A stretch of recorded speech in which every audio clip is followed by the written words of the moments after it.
اپنے بچے کو، بیٹے کو، جب ایک ہی اس کا بیٹا تھا تو اس کے دل میں یہ خیال آیا کہ میں اسے علوم و فنون سارے سکھانا چاہتا ہوں۔ اس نے اپنے بیٹے کو گھوڑ سواری بھی سکھائی، تیر اندازی بھی سکھائی، سیاست بھی سکھائی، فن حرب و ضرب بھی سکھایا۔ پھر خیال آیا کہ میرا بیٹا کچھ اخلاق بھی سیکھے، دینداری بھی سیکھے۔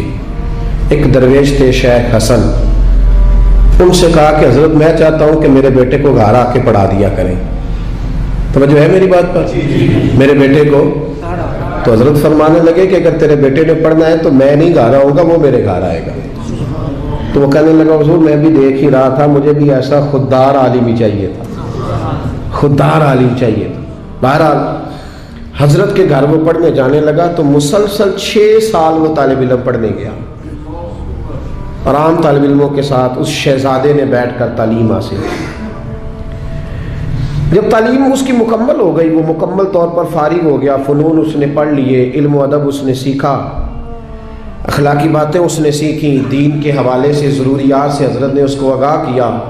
جب کافی حد تک وہ ان چیزوں کو سمجھنے لگا تو ایک دن وہ بلایا اس کے والد کو کہ اب تیرے بیٹے کی تعلیم مکمل ہوگی۔ اور محدث اعظم پاکستان رحمۃ اللہ تعالیٰ علیہ فرمایا کرتے تھے کہ مجھے میرے استادوں نے جب دستار فضیلت کی تھی تو میں نے وہ پگڑی کا کپڑا سنبھال کے رکھا ہے، اور جب میں مروں گا تو میں نے اپنے بچوں کو وصیت کیا ہے کہ مجھے کفن بھی اسی میں دینا، اس لیے کہ میرے اساتذہ نے یہ گواہی دی ہے کہ اب یہ دین کا چھوٹا سا طالب علم بن گیا۔ ایک دن جب فارغ ہو گیا تو استاد نے اسپیشل بلایا، کہا شہزادے کوئی کام ہے گھر آؤ۔ تو وہ بھی طالب علم تھا، وہ گھر آیا۔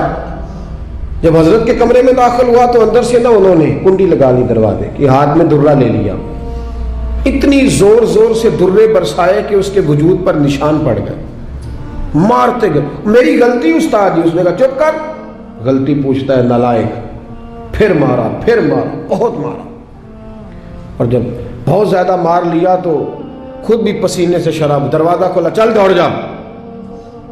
شہزادہ تھا نا، باہر کھڑا ہو کے کہنے لگا حضور آپ ظلم کر رہے ہیں، مجھے بتائیں تو صحیح میری غلطی کیا ہے؟ غلطی بتا کے مارے تو ٹھیک ہوا، پر میں تجھے غلطی بتاؤں گا، چل نکل جا۔ اس نے گھر جا کے اپنے ابا سے کہا، بادشاہ سلامت سے، کہ استاد جی نے ناجائز مارا ہے۔